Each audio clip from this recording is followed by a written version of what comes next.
శ్రీరామదేవుని కథ. నాగంబట్టు కాశీ ప్రయాణం. అనగనగా పూర్వకాలమున ఒక బ్రాహ్మణుడు కలడు. అతని పేరు నాగంబట్టు. ఆయనకు ఒక పుత్రుడు ఒక పుత్రిక కలరు. పుత్రుని పేరు నారాయణ భట్టు, పుత్రిక పేరు నారాయణమ్మ. వారు చాలా బేదవారు. భిక్షాటన చేసుకుని కుటుంబ పోషణ చేసుకునేవారట. అలా కొన్నాళ్ళయ్యేసరికి నాగంబట్టు కాశీకి వెళ్లి ధనం సంపాదించుకోవాలని బుద్ధి పుట్టినదిరా. భార్యతో చెప్పి తెల్లవారుజామున లేచి కాశీకి ప్రయాణమై అలా వెళ్ళగా కొంత దూరం వెళ్ళేసరికి దారిలో సుతులవారు, వ్యాసులవారు, నారదుల వారు ప్రత్యక్షమయ్యి, ఓ బ్రాహ్మణుడా, ఎక్కడికి వెళుతున్నావు అని అడిగిరి. అయ్యా, నేను కాశీకి ధనం సంపాదించుకుంటూ వెళుచున్నానని చెప్పాను. అప్పుడు వారు, వేరి బ్రాహ్మణుడా, కాశీకి వెళితే నీకు ధనం ఎవరైనా మూటగట్టిస్తారా?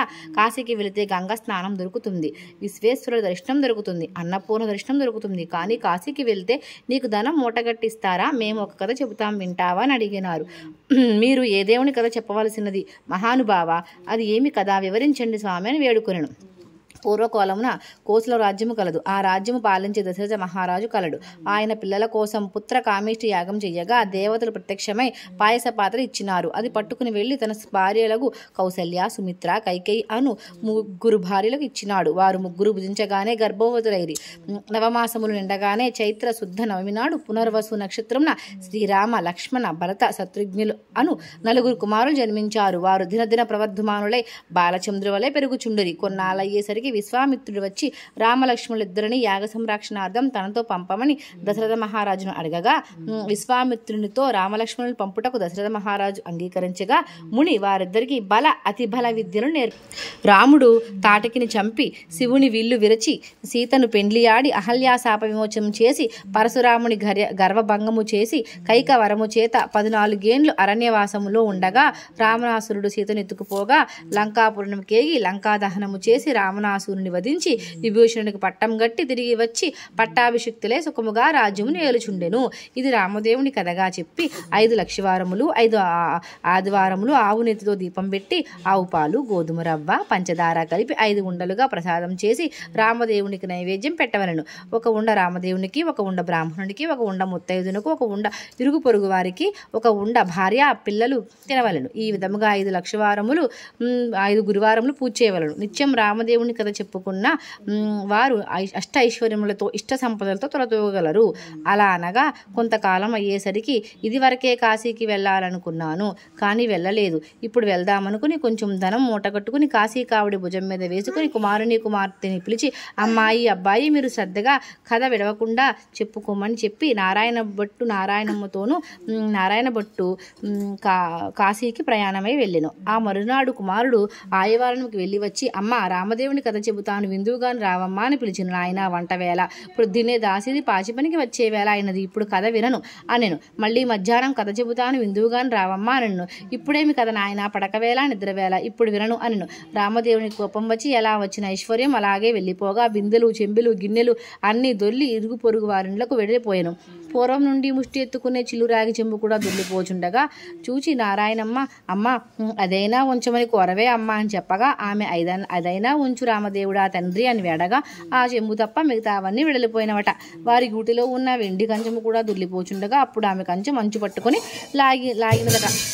సగం అంచు వారికి, సగము అంచు పొరుగు వారికి వెడలిపోయిందట. మరునాడి ఉదయము ఆమె వారింటికి నిప్పు కొరకు వెళ్ళి వారింట్లోనున్న కంచము అంచు మాదే అన్నదట. మీ కంచం అంచు మా ఇంటికి ఎలా వచ్చిందమ్మా? మేము మీ ఇంటికి వచ్చినామా, మీరు మా ఇంటికి వచ్చినారా? కాబట్టి కంచం మాదే అన్నారట. అలా కాదు, మా ఇంటిలో కూడా కంచం అంచు ఉన్నది, పట్టుకుని వస్తానని 2 దగ్గర పెట్టి చూడగా 2 అతుక్కుపోయాను. అది అను మాదే అని పుచ్చుకున్నారట. సిగ్గుపడి లజ్జపడి ఇంటికి వచ్చిందట. అప్పుడు కుమారుడు చూచి, ఏమన్నారమ్మా అని అడిగగా మాదేనని వారే పుచ్చుకున్నారని చెప్పాను. అప్పుడు కుమారుడు, ఇప్పుడైనా రామదేవుని కథ చెబుతాను, వింటావా అమ్మ అని అడిగాను. నేను కథ వినను, కార్యం వినను, ఏ పనో పట్ట చేసుకుని బతుకుతాను గాని రామదేవుని కథ మాత్రం విననన్నది. ఎలా వచ్చిన ఐశ్వర్యం అలాగే వెళ్ళిపోయినది. నీ చెల్లెల్ని మాత్రం తీసుకుని వెడలి ఎవరికైనా ఇచ్చి పెళ్లి చేయమని చెప్పింది. ఆమె ఆజ్ఞ ప్రకారం నారాయణ భట్టు నారాయణ అమ్మతో పాటు ఊరు చివరి ప్రయాణమయ్యాడు. వారు ఊరు చివరికి వెళ్ళేసరికి కాశీకి వెళ్ళిన నాగంభట్టు తిరుగు ప్రయాణము ధనం మూట కట్టుకుని వస్తున్నారట. కొంత దూరం వచ్చేసరికి ఆయన ఊరు చివరికి వచ్చినారు. అక్కడ కోనేరు చూసి ఆ కోనేరులో కాలు కడుగుచుండగా ఎక్కడి నుంచో వచ్చి ఒక పెద్ద గరుడ పక్షి ఆ డబ్బు మూటని ఎత్తుకుపోయింది. అయ్యో అని నాగంబట్టు విచారిస్తూ ఇంటికి వస్తుండగా కొంత దూరం వచ్చేసరికి నారాయణమ్మను నారాయణ భట్టును చూచి, అమ్మాయి అబ్బాయి మీరు సుఖంగా ఉన్నారని అడిగారు. ఏమున్నది నాన్నగారు, యథాప్రకారం ఏమీ లోటు లేదు. మీరు వెళ్ళినది మొదలు కథ చెబుతాను అంటే అమ్మ వినలేదు. కాబట్టి రామదేవునికి కోపం వచ్చి ఎలా వచ్చిన ఐశ్వర్యం అలాగే వెళ్ళిపోయింది. చెంబు కూడా దొర్లిపోవచ్చుండగా నేను చూచి అది అయినా ఉంచు రామదేవుడా తండ్రి అని వేడగా అది మాత్రం ఉన్నది. గూటిలో ఉన్న వెండి కంచం కూడా దొర్లిపోవచ్చుండగా అమ్మ అది పట్టుకుని కొంచెం లాగగా సగం అంచు మనకు సగం అంచు పొరుగు వారికి వెళ్ళిపోయినది. మరునాడు ఉదయం లేచి ఆ కంచము అంచు మాదే అన్నదట. మీ కంచము మా ఇంటికి ఎలా వచ్చింది, మీరు మా ఇంటికి వచ్చినారా, మేము మీ ఇంటికి వచ్చినామా, అది మాదే అని అనగా అలా కాదు కంచం అంచు పట్టుకొస్తానని వెళ్ళి చూపించగా రెండు అతుక్కుపోయాను, అది మాదే అని పుచ్చుకున్నారట. ఇప్పుడైనా కథ వింటావమ్మా అంటే లేదు వినను, చెల్లిని తీసుకెళ్లి ఎవరికైనా ఇచ్చి పెళ్లి చేయమని చెప్పింది. ఆమె ఆజ్ఞ ప్రకారం బయలుదేరుతున్నాను, మీ ఆజ్ఞ ఏమిటి నాన్నగారు అని అడిగినాడు. అమ్మ సరే అలాగే చేయమని చెప్పి నాగంభట్టు విచారిస్తూ ఇంటికి వెళ్ళినాడు. నారాయణ భట్టు నారాయణమ్మ వెంట తీసుకుని వెలుచుండగా వెళ్ళగా కొంత దూరం వెళ్ళేసరికి నారాయణ భట్టుకి ఒక బ్రాహ్మణుడు కనిపించాను. ఓ బ్రాహ్మణుడా, నీకు నా చెల్లినిచ్చి వివాహం చేస్తానని చేసుకుంటావా అని అడిగాను. అంతటా పెండ్లి వద్దు, పేరంటము వద్దు అని చెప్పాను. కొంత దూరం వెళ్ళేసరికి ఇంకొక బ్రాహ్మణుడు కనిపించాను. ఓ బ్రాహ్మణుడా, నా చెల్లినిచ్చి పెండ్లి చేస్తాను చేసుకుంటావా అని అడిగాను. నాకు పెండ్లి వద్దు, పేరంటం వద్దు, ఇదివరకే 2 భార్యలు ఉన్నారు నేను. మరలా వెళ్ళుచుండగా ద్రోవలో ఒక పెద్ద పూల తోట కనిపించింది. ఆ తోటలో అన్న చెల్లెలు కూర్చుని రామదేవుని కథ చెప్పుకుంటూ ఉండగా ఎక్కడి నుంచో ఒక బ్రాహ్మణ యువకుడు వచ్చి పూలు కోసుకుంటున్నాడట. ఆ యువకుడిని చూసి, బ్రాహ్మణుడా, నీకు నా చెల్లినిచ్చి పెండ్లి చేస్తాను చేసుకుంటావా అని అడిగాను. పెళ్లి చేస్తానంటే వద్దంటానా, కానీ మా గురువు గారు ఉన్నారు, వారి ఆజ్ఞ ప్రకారం చేసుకుంటాను అడిగాను. మీ గురువు గారు ఎక్కడున్నారు అని అడగగా ఫలానా తోటలో ఉన్నారని చెప్పారు. వెంటనే నారాయణ భట్టు గురువు గారి దగ్గరికి వెళ్ళి, అయ్యా గురువు గారు, మీ శిష్యుడికి నా సోదరునిచ్చి పెళ్లి చేస్తాను, తమరు ఒప్పుకుంటారా అని అడగా అంతట గురువు గారు, బ్రహ్మచారిని గృహస్థం చేస్తానంటే వద్దంటానా, కానీ వాడి దగ్గర చింతకాయంత బంగారం లేదు, గోపాదం అంత భూమి లేదు, మీకు ఇష్టమైతే చెయ్యండి, కష్టమైతే మానండి అని పలికాను. అప్పుడు నారాయణ భట్టు గురువు గారికి దండం పెట్టి అక్కడికి ఎక్కడికో వెళ్ళి 4 రాటాలు తెచ్చి పందిరి వేసి గుచ్చిన ముత్యాలు తోరణాలు కొట్టి గుచ్చని ముత్యాలు తలంబ్రాలు పోసి 70 యాగాల నారాయణంకిచ్చి పెండ్లి చేశాడు. వారిద్దరూ వారక్కడే కూర్చుని కథ చెప్పుచున్నారట.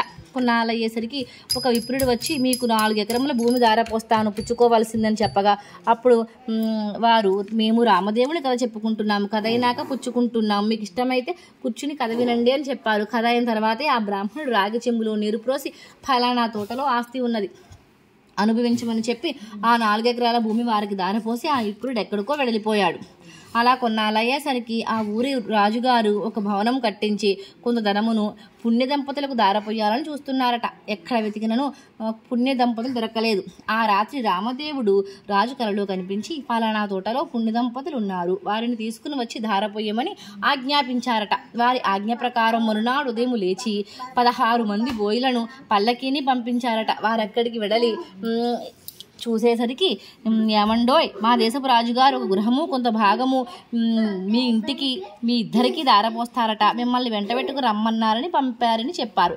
కావున రావాల్సిందని అడగగా, మేము రామదేవుని కథ చెప్పుకుంటున్నాము, మీకు ఇష్టమైతే కూర్చుని కథ వినండి అనగా బోయలు కథ విన్న తర్వాత ఆ పుణ్య దంపతులను తీసుకుని వెళ్ళి రాజుగారికి అప్పగించది. రాజు సంతోషంతో ఆ గృహమును ధనమును వారికి దారపోసి వెళ్ళిపోయారు. అప్పుడు నారాయణ భట్టు ఆమె భర్త అక్కడ కూర్చుని ఆ గృహము ఆ ధనము 4 ఎకరాల భూమి అనుభవిస్తూ అక్కడ కథ చెప్పుకుంటూ ఉండేది. కొన్ని దినములు అయ్యేసరికి నారాయణ భట్టు, అమ్మాయి, నేను ఎన్ని దినములు ఇలా ఉంటాను, కాబట్టి నేను వెళ్ళి రామదేవుని తీసుకుని వస్తాను, నీవు నీ భర్త కథ మానుకోకుండా చెప్పుకోండి అని చెప్పి నారాయణ భట్టు ప్రయాణమై వెళ్ళను. నారాయణమ్మ ఆమె భర్త కథ చెప్పుకుంటూ ఉన్నారు. నారాయణ భట్టు కొంత దూరం వెళ్ళగా ఒక గ్రామం వచ్చింది. ఆ గ్రామంలో ఒక గొల్లవాడు ఒడ్లు ఎండబోసుకుని కాపలా కూర్చున్నాడు. ఆ గొల్లవాడిని చూచి, గొల్ల, గ్రామంలోని విశేషాలు ఏమిటని అడిగాను. ఏమున్నది బాబు, నేను పుట్టి అంధుణ్ణి, మా వాళ్ళు వడ్లు పోసి నన్ను కాపలా కూర్చొని పెట్టగా కర్ర పుచ్చుకొని కూర్చున్నాను, నా అవస్థ ఇలా ఉంది బాబు అని చెప్పాను. నారాయణ భట్టు కథ చెప్తాను విందుదవా అని అడిగాను. అలాగే వింటానని చెప్పవను. రామదేవుని కథావర్త విధానం చెప్పేసరికి గొల్లవాడిని కొంచెం కళ్ళు కనిపించిన ఓహో, కథలో ఇంత మహత్యం ఉన్నది, వ్రతం చేసుకుంటే ఇంకెంత మహత్యం ఉంటుందో అనుకుని ఏ దేవునివో ఏ దైవానివో చెప్పమని. అది రామదేవుని మహత్యము. 5 లక్షవారములు 5 ఆదివారములు పూజ చేసుకో. ఆవు నెత్తితో దీపం పెట్టవలెను. ప్రసాదము 5 ఉండలుగా చేసి రామదేవునికి, ముత్తైదునకు, బ్రాహ్మణులకు, ఇరుగు పొరుగు వారికి ఇచ్చి భార్యా బిడ్డలతో తినవలను అని వెళ్ళిపోయాను. తిరిగి కొంత దూరం వెళ్ళేసరికి ఒక రాజు విచారిస్తూ ఉండెను. ఆ రాజును చూసి, ఏమి రాజా విచారిస్తున్నావు అని అడిగాను. నాయన, నా భార్యా బిడ్డలు పరారయ్యారు, నా రాజ్యం పరాయి రాజు తీసుకునేను, నా అవస్థ ఇలా ఉన్నది బాబు అని చెప్పాను. నేను ఒక కథ చెప్తాను, వింటావా అని అడిగారు. అలాగే వింటాను, చెప్పవలసింది మహానుభావ. నేను నారాయణ భట్టు రామదేవుని కథ అంతా చెప్పి వ్రత విధానం అంతా వివరించాను. ఆ రాజుగారు పరారైన భార్యా బిడ్డలు, పరాయి రాజు తీసుకున్న రాజ్యము తిరిగి ప్రాప్తించాను. అప్పుడు రాజు సంతోషంతో నారాయణ భట్టును చూసి, ఏమండి మహానుభావ, మీరు ఏ దేవుడో చెప్పవలసింది, మిమ్మల్ని మేము పూజ చేసుకుంటాం, నేను ఏ దేవుణ్ణి కాదు, ఇది రామదేవుని కథ మహత్యము. మీరు 5 లక్షవారములు 5 ఆదివారములు పూజ చేసుకుని చెప్పి వ్రత విధానం అంతా మరలా చెప్పి కొంత దూరం వెళ్ళగా ఒక స్త్రీ విచారిస్తూ కూర్చుంది. ఆ స్త్రీని చూచి నారాయణ భట్టు, ఎందుకు విచారిస్తున్నావు అని అడిగాను. అప్పుడు ఆమె, ఏమున్నది బాబు, చిన్నతనంలోనే పెళ్ళైంది, నా భర్త దేశాంతరం వెళ్ళినాడు, నా తల్లిదండ్రులు అత్తమామలు కొన్నాళ్ళు చూసి ఎన్నాళ్ళు నిన్ను ఇలా చూస్తామని వదిలేశారు, కాబట్టి నా అవస్థ ఇలా ఉన్నది అని చెప్పింది. అప్పుడు నేను ఒక కథ చెబుతాను, వింటావా అని అడిగాను. బాబు చెప్పవలసిందని చెప్పింది. నారాయణ భట్టు రామదేవుని కథంతా చెప్పి వ్రత విధానం అంతా చెప్పేసరికి దేశాంతరం వెళ్ళిన ఆమె భర్త తిరిగి వచ్చాను. తల్లిదండ్రులు అత్తమామలు వచ్చారు. ఆమె సంతోషించి నారాయణ భట్టును చూచి, ఏమండి మహానుభావ, మీరు ఏ దైవానివో, మిమ్మల్ని మేము పూజ చేసుకుంటాం, చెప్పవలసింది అని అడిగాను. ఇదంతా రామదేవుని కథ మహత్యము. 5 లక్షవారములు 5 ఆదివారములు మానకుండా పూజ చేసుకోమని కథ విధానం అంతా చెప్పి కొంత దూరం వెళ్ళేసరికి ఒక గ్రామం వచ్చింది. ఆ గ్రామంలో ఒక ఇల్లాలు ఇంటికి వెళ్ళి, అమ్మ పూజ చేసుకుంటాను, కొంచెం ఇల్లు ఇస్తావా అని అడిగాను. మా ఇంట్లో మడి ఆచారం కనుక కుదరదు, ఇల్లు లేదు, వెళ్ళిపోండి అన్నది. అప్పుడు నారాయణ భట్టు, కోనేరైనా చూపించి తల్లి అని అడగగా, తూర్పు దిశ ఈశాన్య మూలంగా ఒక కోనేరు ఉన్నది, వెళ్ళమని చెప్పింది. అప్పుడు ఆ కోనేరు దగ్గరికి వెళ్ళి స్నానం చేసి మడిబట్ట ఆరవేసుకుని ఇల్లు ఇవ్వనని ఇలా అరుగు మీదకి వచ్చి తూర్పు దిశ ఈశాన్యంగా ఒక పుచ్చుపేటకు పసుపు రాసి బొట్టు పెట్టి అందు రామదేవుని పటం పెట్టి కథ చదువుకున్నాట. ఇంతలో ఆమె యువతలకు వచ్చి చూడగా నారాయణ భట్టు ఆమెకు తాంబూల దక్షిణ ప్రసాదములు ఇచ్చినట. ఆమె పుచ్చుకుని లోపలికి వెళ్ళిపోయాను. నారాయణ భట్టు కథ చెప్పుకుని చదువుకుని అక్షింతలు తల మీద వేసుకుని ఇంటి మీద వేసి వెళ్ళిపోయాను. అతడు ఇలా వెళ్ళగానే ఆ ఇల్లు ఇంద్రభవనమైనది. అప్పుడు నా ఆదివారంలోకి వచ్చి వెళ్ళిన తన భర్త తిరిగి వస్తే ఇల్లు తెలుసుకోలేడని ఆమె వీధి అరుగున మీద కావలి కూర్చుని ఉండేను. ఇంతలో ఆమె భర్త ఎడొక మూట పెడొక మూట వేసుకుని ఇల్లు కానగా కంగారు పడి అక్కడ నిలబడి ఉండెను. ఆమె చూచి, ఇల్లు ఇదే రమ్మనేను.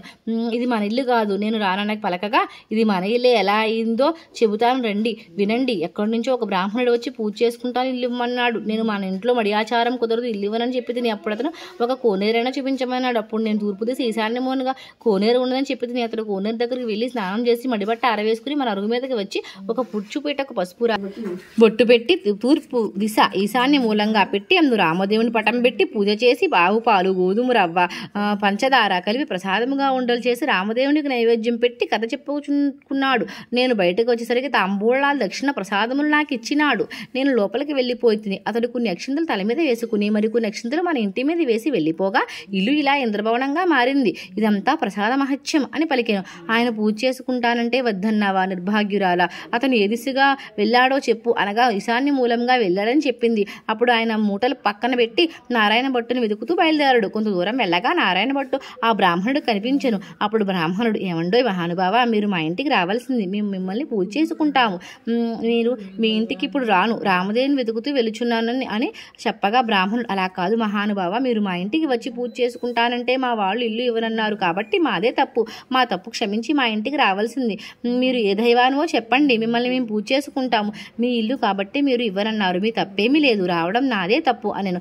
నేను మీ ఇంటికి ఇప్పుడు రాను, రామదేవుని వెతుకుతూ వెలుచున్నాను, నేను ఏ దేవుణ్ణి కాను, ఇదంతా రామదేవుని కథ మహత్యము, నీవు ఇంటికి వెళ్ళి 5 లక్షవారములు 5 ఆదివారములు పూజ చేసుకో అని వ్రత విధానం అంతా చెప్పాను. రామదేవుని వెతుకుచూ వచ్చేటప్పుడు నీ ఇంటికి వస్తానన్ను. అప్పుడు బ్రాహ్మణుడు ఇంటికి వచ్చి కథలోనే ఇంత మహత్యం ఉంది, వ్రతం చేసుకుంటే ఇంకెంత మహత్యం ఉంటుందో అని పూజ చేసుకుని కథ చెప్పుకుని అష్టైశ్వర్యములతో అష్ట సంపదలతో తొలతూగుతున్నాడట. నారాయణ భట్టు ఎండనక వానక తిండనక తిప్పలనక ఆకలనక దప్పిగనక చిట్టనక పుట్టనక నిడనక భయామనక అర్ధరాద్రనక అరణ్యమనక బడి వెలుచుండగా కొంత దూరం వెళ్ళేసరికి నారాయణ భట్టుకి మూర్ఛ వచ్చి ముఖం తిరిగి పడిపోయాను. అప్పుడు రామదేవునికి దయకలి ముసలి బ్రాహ్మణ వేషంలో వచ్చి నారాయణ భట్టు ముఖము తుడిచి లేవదీసి మంచినీళ్ళు ఇచ్చి మా ఇంట్లో భోజనం చేద్దుగాని రమ్మను. నేను భోజనం మాత్రం చేయను, నేను రామదేవుని వెతుకుతూ వెళ్చున్నాను, ఒక కోనేరు మాత్రం చూపించినా స్నానం చేస్తానని చెప్పాను. ఈ తూర్పు దిశ ఈశాన్యమున ఒక కోనేరు ఉన్నది, వెళ్ళమనను. నారాయణ భట్టు ఆ కోనేరు వద్దకు వెళ్ళి స్నానం చేసి పైకి వచ్చేసరికి అక్కడ ఇంద్రవాహనంలా మారిపోయింది. లోపలికి వచ్చేసరికి సీతమ్మ వారు వెండి కంచాలు, వెండి పీటలు, పైడి కంచాలు కనిపించినవి. అప్పుడు నారాయణ భట్టును రామదేవుడు సీతమ్మ ఎదురయ్యి, మా ఇంట్లో భోజనం చేద్దు కానీ రమ్మన్నారు. నేను భోజనం మాత్రం చేయను, రామదేవుని వెతుకుచూ వెళుచున్నాను అన్నాడట. నేనే రామదేవుని అని చెప్పాను. అయితే కావచ్చును మహానుభావ, నాకు దర్శనం కావాలి అని చెప్పగా అప్పుడు పులి చర్మముతో, రుద్రాక్షలతో, విభూద రేఖలతో, నడుమున నాగాభరణముతో, శిరస్సున గంగతో, పక్కన పార్వతీదేవితో, త్రిశూలం, త్రినేత్రంతో నందివాహనుడై ఈశ్వరుడు ప్రత్యక్షమైనాడు. అప్పుడు నారాయణ భట్టు వారిని స్తోత్రం చేసిండు. ఈశ్వరశృతి: వందే శంభుం ఉమాపతిం సురగురం, వందే జగత్కారణం, వందే పన్నగభూషణం మృగధరం, వందే పశుం నాంపతిం, వందే సూర్య సశంక వహ్ని నయనం, వందే ముకుంద ప్రియం, వందే భక్త జనాశ్రయం చ వరదం, వందే శివం శంకరం అని స్తోత్రం చేయగా ఈశ్వరుడు ప్రత్యక్షమైనాడు. అప్పుడు నారాయణ భట్టు విష్ణుమూర్తి కూడా ప్రత్యక్షం కావాలని కోరను. అప్పుడు విష్ణుమూర్తి వక్షస్థలంబున వనమాలికలతో, మెరుపు తీగలాంటి లక్ష్మీదేవితో, శంఖ చక్ర ధరుడై యమలిపించము ధరించి ప్రత్యక్షమైనాడు. అప్పుడు హరిని కూడా ఈ విధంగా స్తోత్రం చేసెను. విష్ణు స్తోత్రం: శాంతాకారం భుజగ శయనం, పద్మనాభం సురేశం, విశ్వాకారం గగన సదృశం, మేఘవర్ణం శుభాంగం, లక్ష్మీకాంతం కమలనయనం, యోగి హృత్ప్రజ్ఞగమ్యం, వందే విష్ణుం భవభయహరం, సర్వలోకైకనాథం అని స్తోత్రం చేయగా విష్ణుమూర్తి ప్రత్యక్షమైనాడు. అప్పుడు నారాయణ భట్టు రామదేవుని ప్రత్యక్షం అవ్వాలని కోరాడు. శ్రీరామసుతి: శ్రీమద్ దివ్య మునీంద్ర చిత్త నిలయం, సీతామనోనాయకం, వాల్మీకోద్భవ కర్పోయో శశినం స్మరమయం చిన్మయం, నిత్యం నీరద నీలకాయ కమలం, నిర్వాణ సందాయకం, శాంతం నిత్య మానమయం, శివకరం, శ్రీరామచంద్రం భజే అని స్తోత్రం చేసేసరికి హనుమ, సీత, రామ, లక్ష్మణ, భరత, శత్రుఘ్న పరివార సమేతముగా శ్రీరామచంద్రుడు ప్రత్యక్షమైనాడు. అప్పుడు రామదేవుడు: ఇప్పుడైనా భోజనం చేస్తావని అడగగా నారాయణ భట్టు: అలాగే చేస్తాను, కానీ భోజనం అయిన తర్వాత నాతో వస్తానని అభయమస్తం ఇస్తే భోజనం చేస్తాను. రామదేవుడు నారాయణ భట్టు: అలాగే వస్తాను అని అభయమస్తం ఇచ్చాడు. అప్పుడు సీతమ్మ వారు 4 రకాల ఆవకాయ పిండి వంటలతో పంచభక్ష పరమాన్నములు వండి వెండి కంచాలు, పైడి పీటలు వేసి వారి బంధుకోటి పరివార సహితంగా నారాయణ భట్టుకు సీతమ్మ తల్లి భోజనం వడ్డించింది. అందరూ భోజనములు చేసి లేచి కర్పూర తాంబూలాలు వేసుకున్న తర్వాత నాతో వస్తానని అభయహస్తం ఇచ్చావు, కావున మా ఇంటికి నాతో రావాల్సిందని కోరినప్పుడు నారాయణ భట్టు ముందు, రామదేవుడు వెనక తాను బయలుదేరి వెళ్తున్నారు. అంతా కొంత దూరం వెళ్ళి నారాయణ భట్టు వెనక తిరిగి చూసినప్పుడు రామదేవుడు కనిపించలేదు. అంత నారాయణ భట్టు ముఖము తిరిగి మూర్ఛ వచ్చి నేల మీద పడిపోయాను. అప్పుడు రామదేవుడికి దయ కలిగి ఒక ముసలి బ్రాహ్మణ వేషంలో వచ్చి నారాయణ భట్టు ముఖం తుడిచి లేవదీసి మంచినీళ్ళు ఇచ్చి, ఏమిటిలా పడిపోయావు, నాతో నడవలేని వాడివి, నన్నెందుకు రమ్మన్నావు అని అడిగాను. దేవా, నీ మహిమను బ్రహ్మాది దేవతలు, యోగీశ్వరులు, మునీశ్వరులు, తపస్సులు తెలుసుకోలేరు. నీ మహత్యం తెలుసుకుంటకు నేనెంతటి వాడను, నా తప్పును క్షమించి నాతో రావాల్సిందని కోరాడు. రామదేవుడు నారాయణ భట్టును ప్రార్థించాడు. అప్పుడు రామదేవుడు: అలాగే వస్తాను, నీవు వచ్చేటప్పుడు ఎవరెవరి ఇళ్ళకి వెళ్ళావో వారి ఇళ్ళకి నన్ను కూడా నీ భుజములపై ఎక్కించుకుని తీసుకుని వెళ్ళమని చెప్పాను. అప్పుడు నారాయణ భట్టు రామదేవుని భుజంపై ఎక్కించుకుని కొంత దూరం వచ్చేసరికి ఇల్లు ఇవ్వనని ఇల్లాలు ఇంటికి వచ్చేది. అక్కడ ఆ ఇల్లాలు ఆమె భర్త కూర్చుని రామదేవుని కథ చెప్పుకుంటున్నారు. వారి భక్తికి మెచ్చి వారికి అష్టైశ్వర్యములు, ఆరోగ్యములు ఇచ్చి సిరి సంపదలు వాయకుండా కాపాడి రక్షించను. మరికొంత దూరం వెళ్ళేసరికి ఒక స్త్రీ ఇల్లు కనిపించాను. అక్కడ వచ్చేసరికి స్త్రీ ఆమె భర్త కూర్చుని కథ చెప్పుకుంటున్నారు. వారికి అష్టైశ్వర్యములు, ఆరోగ్యాలు ఇచ్చి సిరి సంపదలు ఎడబాయకుండా ఇచ్చి వారిని రక్షించారట. మరికొంత దూరం వచ్చేసరికి గొల్లవాణిల్లు వచ్చింది. ఆ రోజు ఆదివారం నారాయణ భట్టు చెప్పిన మాదిరి పూజ చేసుకుని కథ చెప్పుకుంటున్నాడట. వారిని మెచ్చి అష్టైశ్వర్యములు, ఆరోగ్యములు ఇచ్చి సిరి సంపదలు ఎడబాయకుండా వారిని కాపాడి రక్షించినాట. ఇంకా కొంత దూరం వచ్చేసరికి చెల్లెళ్ళు వచ్చింది. అక్కడ రాజువారు రామదేవుని కథ చెప్పుకుంటున్నారు. బంగారపు తూగుటియాలలో ఊగుచున్నారు. వారిని చూసి మెచ్చి ఐశ్వర్యములు, ఆరోగ్యములు ఇచ్చి సిరి సంపదలు ఎడబాయకుండా వారిని కాపాడి రక్షించినాట. అప్పుడు నారాయణ తమ ఇంటికి అన్నయ్య వచ్చినాన్ని కాలుగురొట్టుకు నీళ్లు, దాహానికి మజ్జిగ ఇచ్చి మర్యాద చేసిందట. అప్పుడు నారాయణ భట్టు: అమ్మాయి, నీవు మర్యాద చేయనక్కర్లేదు, నేను రామదేవుని తీసుకుని వస్తున్నాను, నీవు మన ఇంటికి రావాల్సింది, మనము మన పూజ చేసుకుందాం అని చెప్పినప్పుడు ఆమె సంతోషంతో అలాగే వస్తానని నారాయణమ్మ ఆమె భర్తతో నారాయణ భట్టు రామదేవునితో సహా వారందరూ బయలుదేరి గ్రామ పొలిమేరలకు వచ్చేసరికి గ్రామంలో కొందరు చూచి పరుగున వెళ్ళి వారి తల్లిదండ్రులకు: ఏవండో ఈ నాగంభట్టు గారు, మీ అమ్మాయి, అబ్బాయి, అల్లుడు ఇంకెవరో బయలుదేరి వస్తున్నారు అని చెప్పగా నాగంభట్టు ఎదురు వచ్చి పరుగున వచ్చి తల్లిదండ్రులు సంతోషంతో కుమారును కుమార్తెను కౌగిలించుకోబోయారు. అప్పుడు నారాయణ భట్టు చూచి, అమ్మా నన్ను ముట్టుకోవద్దు, ఇప్పుడు నేను రామదేవుని తీసుకొస్తున్నాను. మీరు మన ఇంటికి వెళ్ళి 4 మూలల దులిపి నల్లగా అలికి తెల్లగా ముగ్గు పెట్టి పచ్చగా పసుపు రాసి మామిడి తోరణాలు కట్టి ఒక పీటకు పసుపు రాసి బొట్టు పెట్టి తూర్పు దిశ ఈశాన్య మూలంగా ఉంచి రామదేవుని పటం పెట్టి గోధుమ రవ్వ పంచదార ఆవు పాలు కలిపి ప్రసాదం 5 ఉండలు చేసి పూజకంతా సిద్ధం చేసి నాకు కబురు చేయండి, అప్పుడు నేను రామదేవుని తీసుకుని వస్తానని చెప్పాను. వారు సంతోషంతో ఇంటికి వచ్చి ఆ విధంగానే చేసి కుమారునికి కబురు పెట్టారు. అప్పుడు నారాయణ భట్టు సంతోషంతో రామదేవుని భుజములపై ఎక్కించుకుని ఆ గ్రామం 4 వీధులు ఊరేగించి ఇంటికి తీసుకువచ్చి రామదేవునితో, తండ్రి మా ఇంట్లో మీరు కుడిపాదం పెట్టవలనని ప్రార్థించాను. అప్పుడు రామదేవుడు వారి ఇంటిలో కుడిపాదం పెట్టేసరికి వారి ఇల్లు ఇంద్రభవనంగా మారిపోయింది. అప్పుడు నారాయణ భట్టు రామదేవుని అపరాధిగాను నన్ను అపరాధంగా భావించక నాకు ఉన్న ఈ పుచ్చుపూట సింహాసనం అనుకుని దయచేసి తమరు కూర్చుండవలసిందని వినయంగా ప్రార్థించాను. ఆ మాట రామదేవునికి జాలి కలిగి ఆ పీట మీద కూర్చుండేసరికి ఆ పీట వజ్ర వైడూర్య కెంపులు మాణిక్యాలతో చేసిన బంగారు సింహాసనమయంగా మారిందట. అందు హనుమ, సీత, భరత, లక్ష్మణ, శత్రుఘ్న పరివార సమేతంగా శ్రీరామచంద్రమూర్తి తన ఇంటిలో ఆశీనులే వెలిసినారట. అప్పుడు నా రామదేవుని వ్రతం చేసుకుందాం అనేసరికి అంతలో ఎక్కడి నుంచో ఒక భేద బ్రాహ్మణుడు వచ్చి, ఏమండోయ్ నాగంభట్టు గారు, మీ అబ్బాయికి పెళ్లి చేసుకుంటారా అని అడిగినారట. మీ అబ్బాయికి మా అమ్మాయినిచ్చి పెళ్లి చేస్తాం ఒప్పుకుంటారని అడిగినారట. పెళ్లి చేస్తానంటే వద్దంటానా బాబు, అలాగే చేసుకుంటారని చెప్పాడు. వ్రతం అయిన తర్వాత నాగంభట్టు గారు పచ్చని పందిర్లు వేయించి గుచ్చిన ముత్యాలు తోరణాలు గట్టి గుచ్చని ముత్యాలు తలంబ్రాలు పోసి 70 యాగాల నారాయణ భట్టు పెళ్లి చేశాను. నారాయణ భట్టు పెళ్లి అయిన తర్వాత నాగంభట్టు భార్య నారాయణ భట్టు భార్య నారాయణమ్మ భర్త వారంతా రామదేవ వ్రతం చేసి ఆవు పాలు గోధుమ రవ్వ పంచదార కలిపి ప్రసాదం పెట్టి తూర్పు దిశ ఈశాన్యములకు ఒక పీటకు పసుపు రాసి బొట్టు పెట్టి 5 లక్షవారంలో 5 ఆధారములు పూజ చేసి నైవేద్యం పెట్టి కథ మానుకుండా చెప్పుకుంటున్నారట. వారి భక్తికి మెచ్చి వారి కష్ట ఐశ్వర్యములు ఆరోగ్యములు సిరి సంపదలు ఎడబాయకుండా కాచి రక్షించినాడు. ఈ నోము ప్రపంచమంతా నోచిన వాళ్ళందు అష్ట ఐశ్వర్యంతో సుఖముగా నుండిరి. రామదేవుని కథ సంపూర్ణం. జై శ్రీరామ్, జై శ్రీరామ్, జై శ్రీరామ్.